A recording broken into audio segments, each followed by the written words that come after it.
Hello, this is Rachel from The Nerdy Homeschooler, and if you've watched my channel for any length of time, you know that I am passionate about encouraging homeschool families to include foreign language learning or second language learning in their homeschool day. And I love resources that make this doable and make this possible for the average homeschool family, which is why I am so excited to give you a look inside Spanish 1 from Homeschool Languages today. Thank you to Homeschool Languages for sending me this resource so that I can dive in deep, share it with you, and share my tips for practically implementing foreign language study into your homeschool.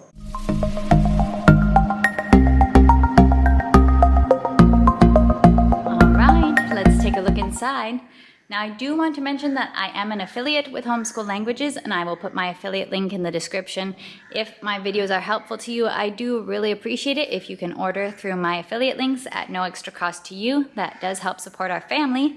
And I'm excited to show you the latest edition of Spanish 1 from Homeschool Languages. I do have an older unboxing with their old version, but they have just made slight improvements and really fantastic improvements. It was already good. And this is not dramatically different, but there are some slight differences. So you do get a little brochure with a little checklist of what all is included, and the link to finding any videos and pronunciation guides for this whole level. Then you get your puppet.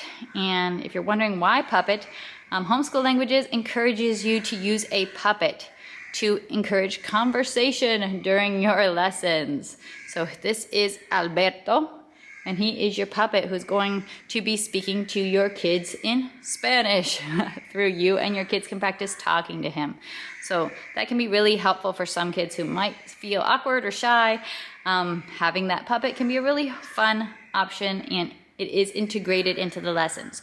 All of these materials, you are not left wondering, when am I going to use this? How do I use this? All of these materials are integrated right into the lessons. So you are told when you use your emotions spinner, when you use your locations spinner. They have a globe because they do integrate some geography regarding the Spanish-speaking world. So you can blow up your little globe. You have a little book with readers, this is so nicely made with hardcover. Something I really appreciate about Homeschool Languages is really just the quality of all the physical materials. I have been around the foreign language homeschool curriculum block several times, and foreign language curriculum just tends to be expensive. It doesn't tend to be a really small investment. It does tend to be a larger investment. And to me, what you get in these physical sets from Homeschool Languages is just fantastic in quality. Like, for the price, you really get a lot. Now, these little readers are coordinated with the vocabulary that you're learning in lessons. You'll be prompted when to read these, when to review these, and you'll be prompted to have your children repeat after you as you read. You don't have to have children who are reading or who are able to read this to use Homeschool Languages. This is designed for kids who may not be reading yet, so they design all of their lessons with that in mind. Then here we have our cards, and they have a lot of cards. So it's really nice that they now have this huge card box. And I already punched out the cards and put them into their little slots. But you have a different slot for each type of cards. We have locations cards. We have color and number cards. We have our phrase cards, standard phrases you're learning, reviewing, and practicing. These are little errand cards for, I believe, a game or a challenge during the lessons. We have a lot of food cards. So we have pasta, fideos, some verb cards, we have clothing cards, and then we have emotions cards. So all of these, they are incorporated into active games. You are using them again and again throughout the curriculum and in different ways. Then you have a little practice whiteboard that you are instructed to put your core phrases on that you're working on. We have clothing bingo, a couple of those, a menu for a game. We have our little key verb chart, estoy, tengo, quiero, puedo. So a couple of those cards. Little game board right here, double-sided for different games. And then this is fun. I know a lot of kids are gonna like this.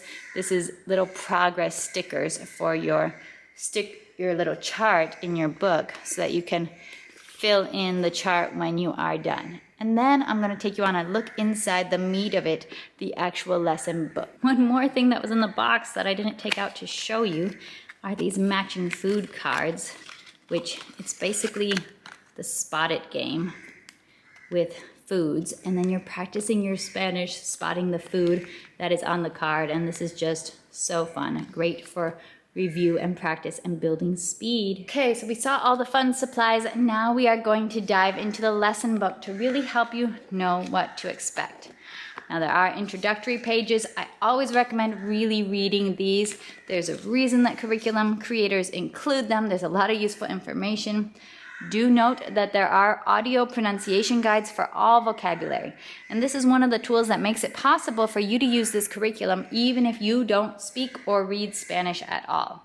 Of course, anything will be easy. Any Spanish curriculum will be easier to use if you do speak some or have some basic understanding, but you can use this even if you are starting from zero. There is audio, there is guidance, there's a pronunciation guide, there are also written pronunciation clues that can help you with the pronunciation. But if you are starting from scratch, I really recommend spending some time on the pronunciation guide or spending some time looking up a YouTube video, because the great thing about Spanish is that it's very consistent in its pronunciation. Once you learn the sounds that letters make, it's actually one of the languages that is fairly easy to pronounce once you get the hang of it. So I would invest just a little bit of time on the front end to help you learn how to read words. And I would invest time listening to the audio pronunciations for any new vocabulary. And that will really help you to get off on a good start, to help you get started well. Then we have our first unit, and I'm going to take you through a few lessons, and I also want to share some tips for if you're new to studying Spanish or new to taking it seriously and really committing to learning the language. So in Unit 1, this is using your manners. And one of the great strengths of Homeschool Languages is that they really try to work on teaching vocabulary that the family would realistically use with each other in everyday life. One of the words they teach fairly early on is ayúdame, is help me. You know, necesito ayuda, ayúdame. Which that's fantastic, because especially with young children, I don't know about your kids, but my kids are always asking for help, and they're always asking for help in Spanish. So that is great Spanish practice. Here we have lesson 1. And you have right on the side of the page all new vocabulary being introduced. So we have our greetings: hola, buenos dias, buenas tardes, buenas noches. This is all very standard for what you're starting with in learning just about any new language. We're learning ¿Cómo estás? Muy bien, gracias. The typical greetings, and all of those greetings are in this song, which is a very common song in Spanish classes, a little buenos dias, ¿Cómo estás? Song. And you're singing it with your kids. We have these pictures to demonstrate. Buenos dias, buenas tardes, buenas noches. And then we get one color introduced as well. So that's lesson 1. In each lesson, they're going to tell you right at the top what materials you'll need. So you'll need your level 1 books, you'll need some stuffed animals, a box or a blanket, and some songs. So you are going to need, some manipulatives from the box, or perhaps something from around the house for some of these lessons. But definitely taking the minute or 2 to get out those materials will help bring these lessons to life and really make them the active and playful lessons that they should be, because Spanish sticks when we're playing around with it, when we are enjoying it. Something my kids I know really enjoyed when we did these lessons was ending the lesson with a little video that you can watch. And a lot of these videos, they might be from Super Simple Spanish or other Spanish song creators that are just really fun and appealing for kids, and they stick in your brain for sure. Abre Sierra, yep, I know that song for sure. These are our lessons, and they're very consistent format.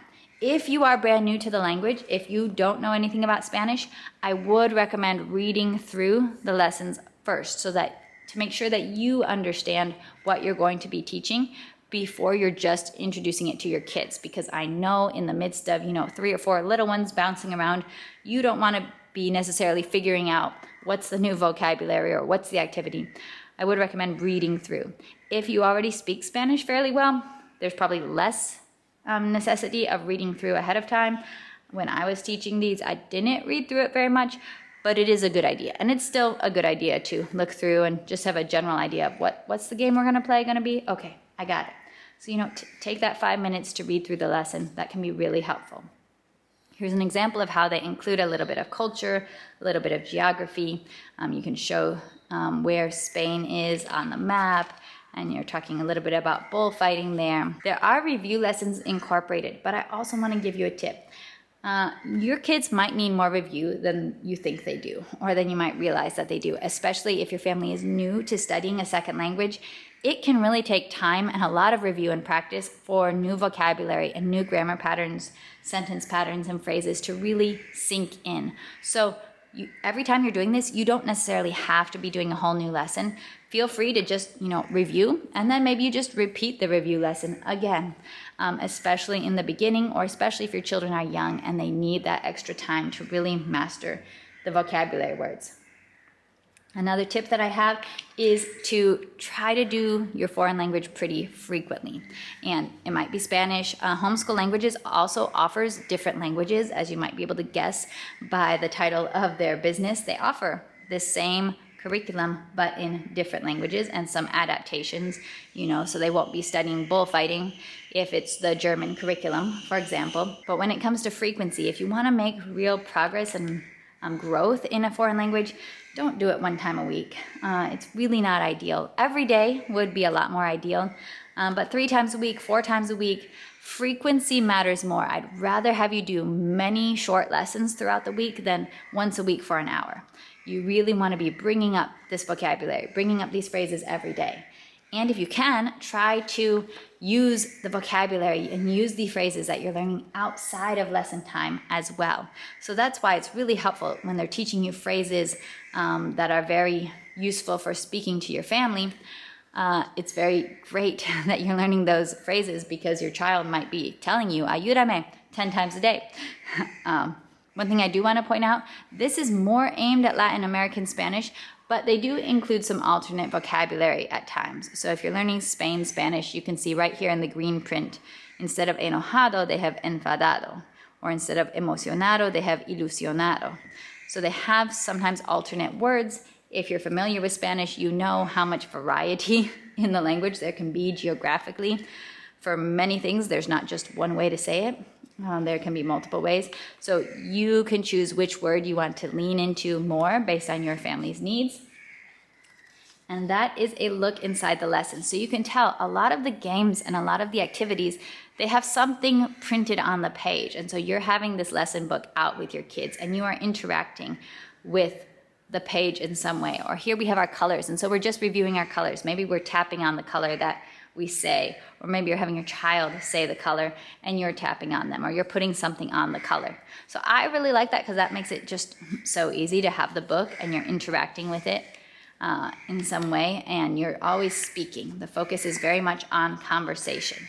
Now they do have a workbook. If you do have a child who's reading and writing at least somewhat, you can also add on the Spanish workbook for a little bit of workbook practice in Spanish.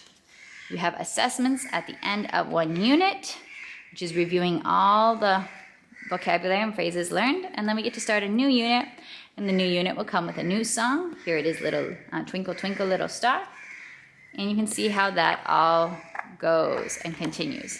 There is our little chart at the back of the book where you get to add your stickers as you're finishing each lesson. So if you have any other questions about homeschool languages or Spanish 1, or even about including foreign languages into your homeschool routine, I am always happy to chat about it. Please leave me a comment down below, and don't forget to check out the description for my link to Homeschool Languages so that you can learn more on their website. I'll be seeing you next time for more nerdy homeschool videos. Bye!